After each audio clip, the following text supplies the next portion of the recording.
Hello बच्चों, आज के लेक्चर में हम बात करेंगे 10th SSC Maharashtra board geometry practice से 3.2 के बारे में बात करेंगे स्टूडेंट। ठीक है, तो देखो ये मैंने क्वेश्चन लिख रखा है। In figure the circle with centre P and Q. ठीक है, एक सर्कल के पास सेंटर क्या है, पी है, एंड एक के पास क्या है, क्यू है। Touch each other at R point, at R पर इंटरसेक्ट कर रहे हैं। दोनों सर्कल किस पर इंटरसेक्ट कर रहे हैं, एट आर पॉइंट पर इंटरसेक्ट कर रहे हैं। A line passing through R, मतलब एक लाइन पास हो रही है आर से। Meet the circle at A, मतलब ए सर्कल को देखो, फर्स्ट वाले सर्कल को किस पे मीट कर रही है, एट पॉइंट ए पे मीट कर रही है, एंड सेकंड वाले सर्कल को एट पॉइंट बी पे मीट कर रही है रिस्पेक्टिवली। प्रूव दैट, हमें क्या करना है स्टूडेंट, प्रूव करना है सेगमेंट एपी मतलब AP equal to parallel to segment B Q. ठीक है, ये हमें प्रूव करना है। दूसरा हमें प्रूव करना है triangle APR similar to triangle R Q B. ठीक है, थर्ड हमें प्रूव कर बताना है फाइंड हमें आर क्यू बी बताना है if P A R equal to कितना दे रखा, 35 डिग्री। क्लियर है स्टूडेंट। तो देखो हम पहले समझते हैं क्या करना होगा स्टूडेंट। तो देखो स्टूडेंट, हमें क्या करना होगा यहाँ पर। देखो in triangle A P R, देखो ये क्या है, P A equal to P R होगा कि नहीं है। ये क्या है, radii of the same circle. अगर मान लो तो ये कौन सा ट्रायंगल बन रहा है, आइसोसेलेस ट्रायंगल बन रहा है स्टूडेंट। मतलब पी, देखो ए पी आर मतलब P A equal to P R, मतलब radii of the same circle. तो मतलब ये दोनों आपस में इक्वल है, तो हम कह सकते हैं एंगल 1 और एंगल 2 भी आपस में इक्वल होंगे, क्योंकि यहाँ पर आइसोसेलेस ट्रायंगल की कंडीशन होल्ड हो रही है। ठीक है, अब सेम ट्रायंगल देखो यहाँ पर भी सेम प्रोसीजर अप्लाई होगा in triangle R Q B, क्योंकि देखो आर क्यू क्या है एंड बी क्यू क्या है, radii of the same circle, मतलब this one equal to this one. तो हम कह सकते हैं एंगल 3 इक्वल टू एंगल 4। क्यों, क्योंकि यहाँ पर भी आइसोसेलेस ट्रायंगल बन रहा है। तो यहाँ पे देखो स्टूडेंट, तो देखो E1 इसके 2 के इक्वल हो गया, 3 इसके 4 के इक्वल हो गया। तो हम कह सकते हैं एंगल 2 और 3 आपस में इक्वल होंगे, वर्टिकली अपोजिट एंगल। क्लियर है स्टूडेंट, वर्टिकली अपोजिट एंगल है ये। तो हम कह सकते हैं वर्टिकली अपोजिट है, तो हम कह सकते हैं देखो चारों एंगल आपस में इक्वल हो जाएंगे। तो देखो पहले तो हमें ये सॉल्व करना होगा, देन फिर इसके बाद हम पहले ये करेंगे, फिर इसके बाद ये करेंगे। क्यों, क्योंकि जब ट्रायंगल ए पी आर को और आर क्यू बी को सिमिलर प्रूव कर देंगे तो ये ऑटोमेटिक प्रूव हो जाएगा। तो सबसे पहले हमें ये काम करेंगे। ठीक है स्टूडेंट, तो देखो एक सिस्टमेटिक वे में सॉल्व करते हैं। तो अब यहाँ पे देखो स्टूडेंट, सॉल्यूशन हम करेंगे अब डायरेक्ट। अब यहाँ पे देखो स्टूडेंट, इन ट्रायंगल देखो, in triangle P A R या A P R, in triangle A P R, ठीक है, ए पी आर में क्या है, देखो P A segment P A congruent to P R. ठीक है, P A congruent to P R क्या है, radii of the same circle, radii of the same circle. Clear है स्टूडेंट, सेम सर्कल होगा। तो जब ये रेडियस इक्वल हो गया तो हम कह सकते हैं angle 1 congruent to angle 2। Clear है स्टूडेंट। तो यहाँ पर क्या रीजन लिखेंगे, angle opposite to congruent sides are equal, angle opposite to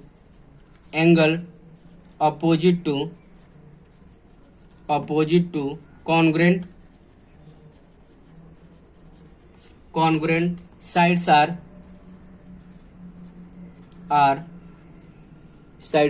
equal.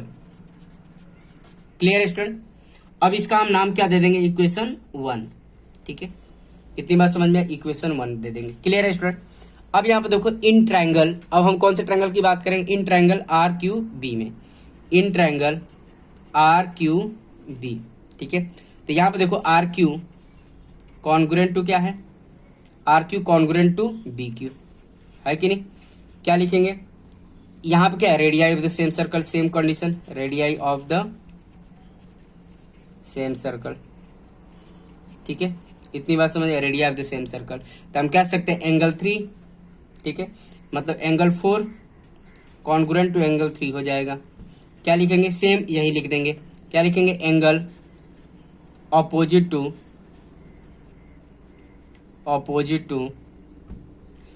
Congruent side, opposite to congruent का साइन ऐसे भी बना सकते हैं, angle opposite to congruent sides are congruent लिख सकते हैं, आर कॉन्ग्रुएंट, या इक्वल भी, देखो इक्वल भी लिख सकते हैं या कॉन्ग्रुएंट भी लिख सकते हैं, बात वही होती है स्टूडेंट, ठीक है। कॉन्ग्रुएंट का मतलब इक्वल होता है, यहाँ पे इक्वल भी लिख सकते हैं, कॉन्ग्रुएंट भी लिख सकते हैं। यहाँ पर कभी कभी देखो सीबीएसई बोर्ड में ऐसे ही बोला जाता है angle opposite to equal sides are equal, और बट यही स्टेट बोर्ड में क्या बोला जाता है angle opposite to congruent sides are congruent. Clear है स्टूडेंट? तो कोई फर्क नहीं है, वही चीज बोला जा रहा है, बस लैंग्वेज अलग अलग हो गई है। तो एंगल 4 इक्वल टू क्या हो गया एंगल 3, इसको हम क्या नाम देंगे इक्वेशन 2 नाम दे देंगे। क्लियर है स्टूडेंट? इतनी बात समझ में आ रही है? अब यहाँ पे देखो एंगल 2 इक्वल टू जो एंगल 2 कॉन्ग्रुएंट टू एंगल 3 होगा स्टूडेंट। क्लियर है? एंगल 2 कॉन्ग्रुएंट टू, क्यों? क्योंकि वर्टिकली अपोजिट एंगल दिख रहा है, ठीक है। इसको हम थर्ड मान लेंगे और रीजन क्या लिखेंगे vertically opposite angles are equal, क्योंकि ऐसी सिचुएशंस बनती है स्टूडेंट जैसे ऐसे क्रॉस लाइन बनती है तो हमारे क्या वर्टिकली अपोजिट एंगल्स भी आपस में इक्वल होते हैं, ऑलरेडी हमने पढ़ रखा है स्टूडेंट। तो हम कह सकते हैं देखो, तो यहाँ पे देखो थर्ड इक्वेशन से हमने यहाँ पे देखा एंगल 1 किसके इक्वल था 2 के इक्वल था, एंगल 3 किसके इक्वल है 4 के इक्वल, बट एंगल 2 और 3 भी आपस में इक्वल है। तो हम कह सकते हैं फ्रॉम 1 2 3 से हम कह सकते हैं सारे एंगल आपस में इक्वल होंगे एंड कॉन्ग्रुएंट भी हो सकते हैं। तो देखो, तो फ्रॉम इक्वेशन 1 तो हम कह सकते हैं angle 1 equal to angle 2 equal to angle 3 equal to angle 4, ठीक है। क्या लिखेंगे फ्रॉम इक्वेशन 1 2 एंड 3, ठीक है। तो फ्रॉम 1 2 3 से हम कह सकते हैं ये चारों एंगल आपस में इक्वल होंगे या कॉन्ग्रुएंट होंगे, ठीक है। इतनी बात समझ में आ रही है स्टूडेंट? क्लियर है? कॉन्ग्रुएंट भी लिख सकते हैं, कोई दिक्कत नहीं, इक्वल का मतलब कॉन्ग्रुएंट होता है, ठीक है। तो ये सारे एंगल आपस में क्या होंगे कॉन्ग्रुएंट होंगे फ्रॉम इक्वेशन 1 2 एंड 3 की हेल्प से। क्लियर है स्टूडेंट? आई थिंक सब बच्चों को समझ में आ गया। अब हम देखो ये सेकंड वाला पहला प्रूव करेंगे, ठीक है। ये हम पहले प्रूव करके देखेंगे। तो देखो स्टूडेंट प्रूव करते हैं इसको। तो इसके लिए हमें क्या काम करना होगा, देखो तो पहले हमें क्या लेना होगा ट्राइंगल दिस वन, ठीक है। यहीं पर हम सॉल्व करते हैं इन ट्राइंगल। देखो दूसरा हम पहले प्रूव करेंगे, ठीक है, क्योंकि दूसरा प्रूव कर लेंगे तो पहला ऑटोमेटिक प्रूव हो जाएगा। देखो in triangle APR, in triangle APR and triangle RQB, triangle RQB, ठीक है। अब यहाँ पे देखो एंगल 1 कॉन्ग्रुएंट टू एंगल 3 होगा, ठीक है। एंगल 1 कॉन्ग्रुएंट टू, क्यों? क्योंकि अभी तो हमने प्रूव किया चारों एंगल आपस में इक्वल है कि नहीं student? All four angles are equal. Clear है स्टूडेंट? आई बात समझ में? तो सारे एंगल आपस में इक्वल है तो हम ऐसे लिख सकते हैं। तो देखो यहाँ पे क्या फ्रॉम इक्वेशन 4, फ्रॉम, अब इसको नाम दे देंगे 4th इक्वेशन नाम दे देंगे, ठीक है। इसको जो हमने इक्वेशन बनाया है इसको हम 4th इक्वेशन नाम दे देंगे, क्योंकि यहाँ पे यूज कर रहे हैं ना स्टूडेंट। तो देखो फ्रॉम इक्वेशन 4th। क्लियर है स्टूडेंट? इतनी बात समझ में आए?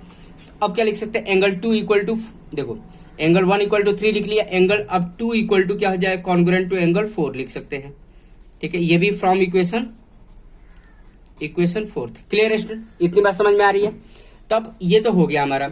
अब क्या हम लिख सकते हैं जब किसी भी दो ट्रायंगल में कोई भी दो एंगल आपस में कॉन्ग्रुएंट होता है या इक्वल होता है तो हम कह सकते हैं दोनों ट्रायंगल आपस में सिमिलर हो सकते हैं। तो therefore triangle APR similar to triangle RQB। कौन सी criteria? By AA test of similarity, ठीक है स्टूडेंट। तो ये तो पहला हमारा प्रूफ हो गया। क्लियर है स्टूडेंट? यही तो प्रूफ करना था। सेकंड हमने प्रूफ कर लिया। देखो APR सिमिलर टू RQB हो गया। क्लियर है स्टूडेंट? अब देखो पहला प्रूफ करने के लिए क्या काम करेंगे, देखो फर्स्ट प्रूफ करना हमें, ठीक है। फर्स्ट क्या प्रूफ करना, segment AP parallel to segment BQ। देखो कैसे प्रूफ करेंगे स्टूडेंट। तो यहाँ पे देखो दोनों ट्रायंगल हमने तो सिमिलर प्रूफ कर ही दिया है।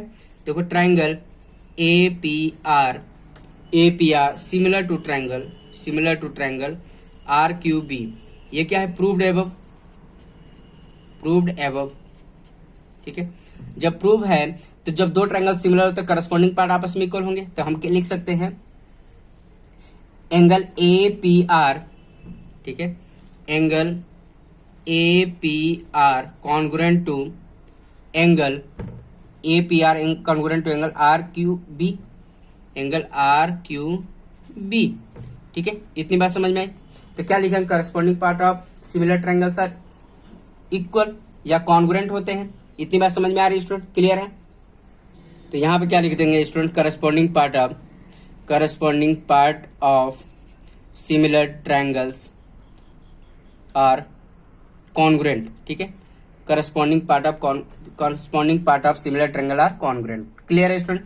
ऐसे भी शॉर्टकट में भी लिख सकते हैं, ठीक है, या पूरा वर्ड लिख सकते हैं, कोई दिक्कत नहीं स्टूडेंट। तो यहाँ पे देखो जो हमने ट्रायंगल लिखा ए पी, क्या लिखा हमने, ए पी आर और आर क्यू बी लिखा। तो देखो ए पी आर को क्या लिख सकते हैं, ए पी आर को हम ए पी क्यू भी लिख सकते हैं, ए पी क्यू भी लिखा जा सकता है स्टूडेंट। क्लियर है? देखो ए पी आर मतलब ए पी क्यू के बारे में बात कर रहा है। अब वैसे भी देखो आर क्यू बी, तो आर क्यू बी को क्या लिख सकते हैं, पी क्यू बी भी लिख सकते हैं, पी क्यू बी भी लिख सकते हैं। क्लियर है स्टूडेंट? इतनी बात समझ में। But these are alternate interior angle, but these are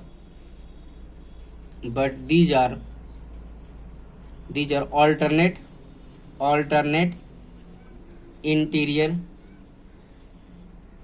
interior angles. क्योंकि अब हम पता है जब अल्टरनेट इंटीरियर एंगल्स आपस में इक्वल होते हैं तो हम कह सकते हैं दोनों लाइन आपस में क्या होंगी, पैरेलल होगी। देखो ये क्या है, ट्रांसवर्सल लाइन का काम कर रहा है, पी क्यू जो है वो क्या काम कर रहा है, ट्रांसवर्सल लाइन का काम कर रहा है, और ये हमारे पास एंगल ऑलरेडी इक्वल हो गए। तो हम कह सकते हैं finally segment P A parallel to segment P B. तो फाइनली हम लिख सकते हैं स्टूडेंट इतना ही स्टेटमेंट। पूरा थ्योरम भी लिखना चाहो तो लिख सकते हो, जो हमने थ्योरम ऑलरेडी आपको पढ़ा रखा है स्टूडेंट। क्योंकि जब आपस में अल्टरनेट इंटीरियर एंगल लिख सकते हो तब pair of alternate interior angle made by same transversal line, ठीक है, जब इक्वल होंगे तो हम ऑटोमेटिक कह सकते हैं line P A parallel to B Q. ये थ्योरम ऑलरेडी मैं कितनी बार लिखवा चुका हूँ स्टूडेंट, ठीक है। तो यहाँ पे ये भी लिखेंगे तो चलेगा, कोई दिक्कत नहीं। तो यहाँ पे हो गया but these are alternate interior angle, therefore segment P A parallel to segment B Q. हो गया प्रूफ। इतनी बात समझ में आ रही है स्टूडेंट? क्लियर है? आई थिंक सब बच्चों को समझ में आ गया कैसे प्रूव करना था, ठीक है। अब देखो नेक्स्ट थर्ड पार्ट के लिए हम बात करेंगे स्टूडेंट। तो देखो बच्चों हमें थर्ड वाला प्रूव करना था, फाइंड आर क्यू बी बताना था if P A R equal to कितना बोल रखा है, 35 डिग्री। पी ए आर का मतलब एंगल 1 के बारे में बात कर रहा है स्टूडेंट, पी ए आर का मतलब एंगल 1 के बारे में बात कर रहा है। तो ये 35 डिग्री दे रखा है। तो देखो यहाँ पर थर्ड के लिए हम बात करेंगे, थर्ड के लिए स्टूडेंट तो दे रखा है पी ए आर कितना दे रखा है, 35 डिग्री, और एंगल 1 इक्वल टू क्या है, 35 है। मतलब इसका मतलब क्या है, एंगल 1 के बारे में बात कर रहा है। पी ए आर का मतलब सॉरी पी ए आर है यहाँ पर पी ए आर कितना दे रखा है, 35 डिग्री, मतलब एंगल 1 के बारे में बात कर रहा है स्टूडेंट। और हमें पता है angle 1 equal to angle 2 equal to angle 3 equal to angle 4, ये हम हमेशा सब आपस में इक्वल है कि नहीं। देखो यहाँ पर मैंने प्रूव किया था सारे आपस में इक्वल थे स्टूडेंट। क्लियर है? तो हम कह सकते हैं सब की वैल्यू कितनी होगी, 35 डिग्री होगी। इतनी बात समझ में आ रही है स्टूडेंट? क्लियर है? ठीक है। एंगल 1 एंगल 2 एंगल 3 एंगल 4 आपस में क्या होंगे, इक्वल होंगे। क्लियर है स्टूडेंट? 35 ही होगा। अब यहाँ पे देखो स्टूडेंट इस वाले ट्रायंगल के बारे में बात करेंगे, आर क्यू बी में in triangle R Q B, ठीक है, आर क्यू बी में। तो अब यहाँ पे देखो स्टूडेंट क्या लिखेंगे, angle 3 plus angle R Q B plus angle 4 equal to कितना होगा, 180 डिग्री। क्या लिखेंगे, angle sum property of triangle. Clear है student? Angle sum property of triangle. तो एंगल 3 कितना हमारे पास, 3 देखो हमने ऊपर लिख रखा है, इसको हम इक्वेशन फिफ्थ बना लेंगे, ठीक है। तो 3 कितना है स्टूडेंट, 35 डिग्री है। आर क्यू बी निकालना है हमें। एंगल 4 भी कितना है, 35 डिग्री। Clear student? 180। तो ये कितना 35 कितना हो जाएगा, 70 डिग्री हो जाएगा, plus R Q B equal to 180 degree. Clear student? इतनी बात समझ में आ रही है? तो ये आ जाएगा आपका angle R Q B equal to 180 minus 70 degree. Clear है? तो आर क्यू बी जो आएगा फाइनली हमारे पास 110 डिग्री आ जाएगा स्टूडेंट, 110 डिग्री। क्लियर है स्टूडेंट? 110 डिग्री आ गया। तो फाइनली हमने ये आर क्यू बी हमने थर्ड वाला भी फाइंड आउट किया था, आर क्यू बी कितना आ गया हमारा, 110 डिग्री आ गया स्टूडेंट। क्लियर है? इतनी बात समझ में आई? तो देखो स्टूडेंट कैसे सॉल्व करना था हमें, जैसे हमने पहले एक बार चेक कर लेते हैं। पहले हमें क्या करना है पेपर में, ये करना है। पहले हम सेकंड वाला सॉल्व किए, तो पहले हमें क्या करना होगा, हमने सारे एंगल को इक्वल बनाया, तो इसके लिए ये वाले प्रोसीजर सारे अप्लाई किए। ये करना है पहले, फिर इसके बाद ये करना है, इसके बाद आपको ये करना है स्टूडेंट, इसके बाद ये करना है। सेकंड पहले प्रूव किया तो इसके लिए दोनों ट्रायंगल को, फिर ये प्रूव किया, फिर इसके बाद फर्स्ट का किया हमने, ठीक है। ये होने के बाद देखो सबसे पहले ये इसके बाद ये करना है आपको, ठीक है। फिर इसके बाद ये थर्ड के लिए हमें ये वाला प्रोसीजर अप्लाई करना है। क्लियर है स्टूडेंट? आए बात समझ में? आई थिंक सब बच्चों को समझ में आ गया कैसे सॉल्व करना है। आपको ऐसे सिस्टमेटिक वे में पेपर में भी सॉल्व करना है स्टूडेंट। क्लियर है? अब देखो नेक्स्ट क्वेश्चन के बारे में बात कर लेते हैं स्टूडेंट। तो देखो स्टूडेंट, यह हमारा 5th क्वेश्चन है। ये बोल रखा है in figure circle with centre A and B. एक सर्कल के सेंटर कितना है? ए है और दूसरे का क्या है? बी है। Touch each other at point E. E पर ये हमारा टच कर रहे हैं। सपोज करो ये ई पॉइंट है, ई पर हमारा क्या है? टच कर रहे हैं। ठीक है। अब यहाँ पर दे रखा है N L is a common tangent, मतलब ये एल, ये जो टेंजेंट है वो क्या है? एल है। ठीक है। Common tangent which touch the circle at C and D. C और डी पर टच कर रहे हैं। देखो इस सर्कल को सी, ये जो एल लाइन है, एल टेंजेंट है, सी इस पर सी पर टच कर रहा है और इसको डी पर कर रहा है respectively. Find the length of C D. तो हमें ये सी डी की लेंथ फाइंड आउट करनी है स्टूडेंट। ठीक है। C D of the radii of the circle कितना दे रखा? 4 सेंटीमीटर और 6 सेंटीमीटर। मतलब इस छोटे वाले सर्कल का रेडियस जो दे रखा है 6 सेंटीमीटर दे रखा है और बड़े वाले सर्कल का रेडियस जो दे रखा है स्टूडेंट छोटे वाले सर्कल का रेडियस 4 दे रखा है, 4 है और ये 6 है कि नहीं? क्योंकि जाहिर सी बात है, देखने से लग रहा है ये बड़ा सर्कल है तो इसका रेडियस 6 होगा और इसका रेडियस कितना होगा? 4 होगा। क्लियर है स्टूडेंट? ठीक है। अब हमें क्या प्रूव करना है स्टूडेंट? हमें फाइंड आउट करना है सी डी। तो अब आपको पता है स्टूडेंट, ये रेडियस है और ये टेंजेंट है तो ये 90 डिग्री होगा ही होगा, और ये भी रेडियस है और ये टेंजेंट है तो ये 90 होगा ही। बाय कौन से थ्योरम से? By radius tangent theorem. Clear है स्टूडेंट? इतनी बात समझ में आ रही है?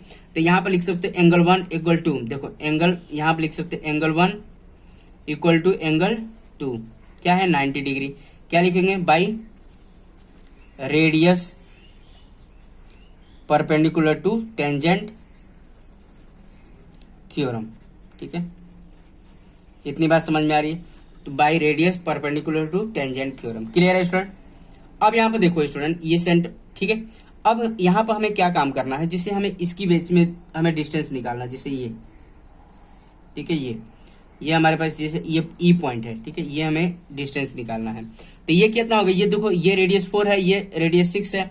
तो हमारे पास, अब हमने पढ़ा था जब दो सर्कल आपस में एक्सटर्नली आपस में टच करते हैं तो उसका डिस्टेंस क्या होता है? दो सेंटर के बीच का।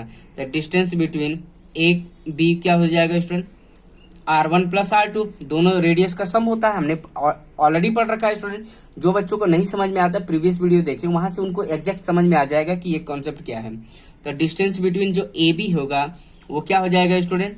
ये होगा 4 + 6, मतलब डिस्टेंस बिटवीन ए बी जो होगा वो आ जाएगा तुम्हारा 10 सेंटीमीटर आ जाएगा। क्लियर है स्टूडेंट? तो ये फाइनली हमारे पास जो ये लेंथ आ गई वो कितना आ गया? 10 सेंटीमीटर आ गया। क्लियर है स्टूडेंट? इतनी बात समझ में आ रही है? तो अब क्या काम करेंगे स्टूडेंट? हमें क्या करना है? हमें सीडी की लेंथ बताना है।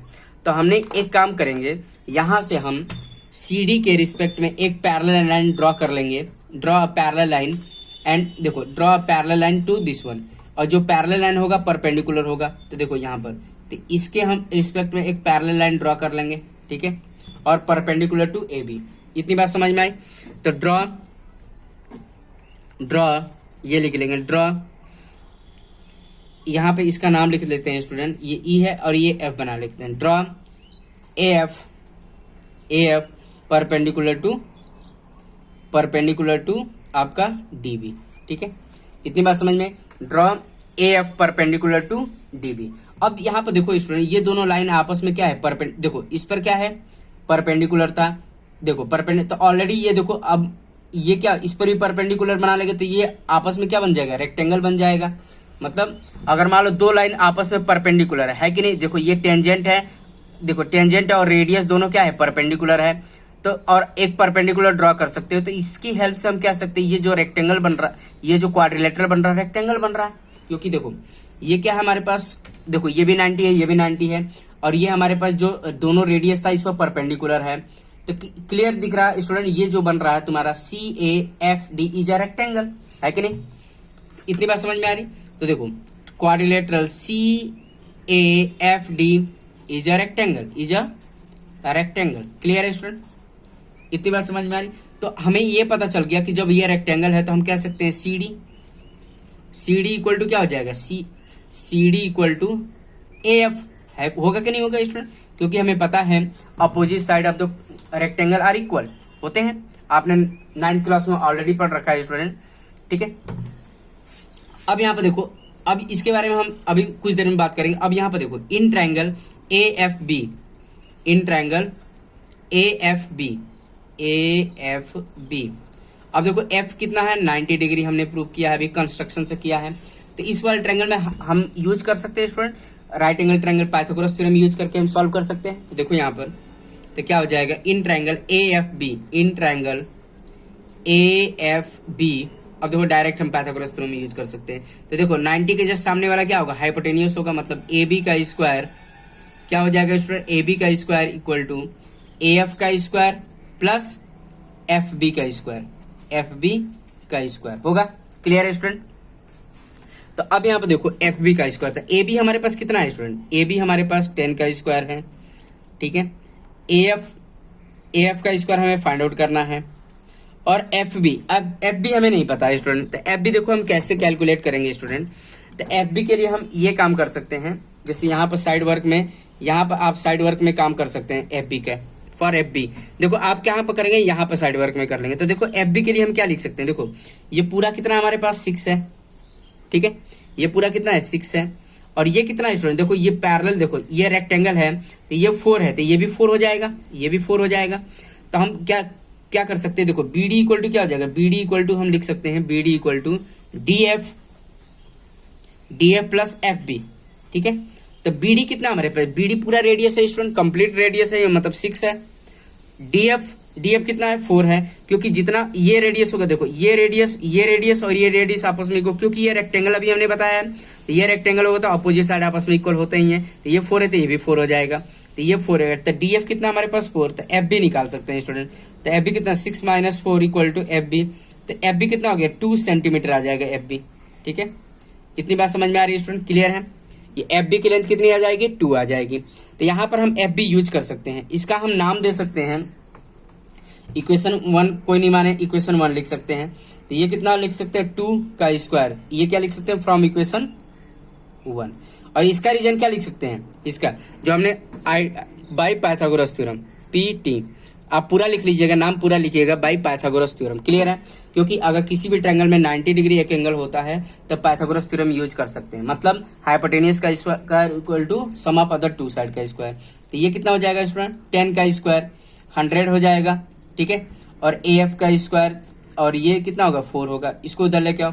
तो 100 माइनस 4 क्या होगा ए एफ का स्क्वायर, तो ये कितना हो जाएगा 96 हो जाएगा स्टूडेंट ए एफ का स्क्वायर। तो ये फाइनली इसको ऐसे लिख लेंगे, ए एफ इक्वल टू कितना हो जाएगा √96 हो जाएगा, ठीक है, वैसे प्लस माइनस होगा, ठीक है। अब यहाँ पे देखो ए एफ इक्वल टू कितना हो जाएगा प्लस माइनस, अब इसको हम ब्रेक करेंगे तो कितना हो जाएगा 16 और ये आपका 6 होगा स्टूडेंट, 16 और 6 होगा। तो ए एफ इक्वल टू क्या, और लेकिन अब हम इसमें क्या लिखें, प्लस वाला ही लेंगे क्योंकि लेंथ हमेशा पॉजिटिव होता है। तो कितना हो जाएगा 16 का 4 आ जाएगा बाहर, √6 हो जाएगा। क्लियर है स्टूडेंट, इतनी बात समझ में आ रही। ए एफ हमें निकल गया, ए एफ निकल गया तो सी डी में निकल जाएगा स्टूडेंट, क्लियर है। तो देखो बच्चों ए एफ निकल गया, 4√6 निकल गया। तो देखो ए एफ जब निकल गया तो सी डी भी निकल, क्योंकि दोनों आपस में इक्वल है, क्योंकि रेक्टेंगल के जस्ट अपोजिट साइड आपस में इक्वल हो, तो देयरफॉर सी डी भी कितना हो जाएगा फाइनली, जिसे ए एफ और सी डी देखो इक्वल है, ठीक है। तो देयरफॉर फाइनली हमारे पास सी डी जो आएगा लास्ट में हम लिख सकते हैं स्टूडेंट, लास्ट में हम लिख लेंगे देयरफॉर, यहाँ पर लिख लेंगे देयरफॉर लेंथ ऑफ, देखो length of C D equal to, therefore last में यहाँ पर लिख लोगे therefore length of C D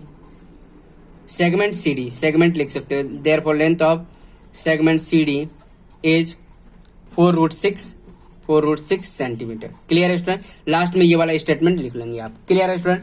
तो सबसे पहले क्या काम करना है, ये करना है आपको, ठीक है, ये सब करना है, ये करना है, इसके बाद ये करना है, ठीक है। आई बात समझ में, देखो ये करना है, सबसे पहले ये सब करना है, फिर इसके बाद ये करना है, इसके बाद ये वाला करना है काम, ठीक है। इतनी बात समझ में आ रही है। इसके बाद लास्ट में आपको ये वाला लिख देना है स्टूडेंट, क्लियर है, आई बात समझ में। तो ऐसे सिस्टमेटिक वे में आपको पेपर में भी सॉल्व करना है स्टूडेंट, क्लियर है स्टूडेंट।